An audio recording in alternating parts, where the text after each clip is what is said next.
الحمد لله والصلاة والسلام على رسول الله وعلى آله وصحبه أجمعين. حياكم الله.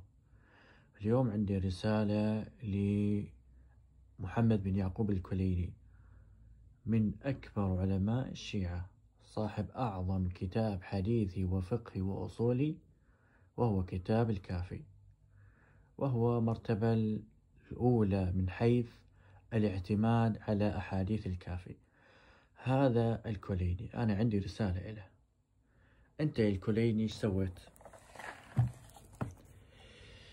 الآن هذا كتاب الكافي، كتاب فضل القرآن. طيب فضل القرآن، عندما نذهب إلى فضل القرآن، مثلا هذه رواية 29، رواية علي بن الحكم ثقة، هشام بن سالم ثقة، عن أبي عبد الله عليه السلام قال: إن القرآن الذي جاء به جبرائيل عليه السلام إلى محمد صلى الله عليه وآله وسلم 17,000 آية.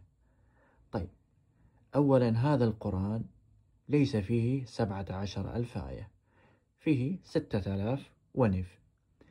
طيب الآن وين فضل القرآن الكليني؟ أنت الآن تتكلم عن فضل القرآن أو تحريف القرآن؟ أنت تتكلم عن فضل القرآن أم تطعن بالقرآن؟ أنت تتكلم عن فضل القرآن أو خراب القرآن؟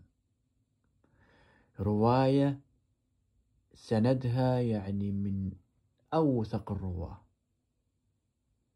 ثم فجأة يقول لك القرآن 17,000 آية. يعني نحتاج إلى مصحفين من هذا القرآن حتى يصيرن 17,000 آية. السؤال الكليني أيضا يعني أسئلة كثيرة، وين الباقي الآيات هذه؟ الآن في قرآننا هذا اللي أنت تقول يعني فضل القرآن، وين نجد باقي الآيات؟ الآن يعني قلنا 6,000 في هذا المصحف الذي بين أيدينا. طيب أين الباقي؟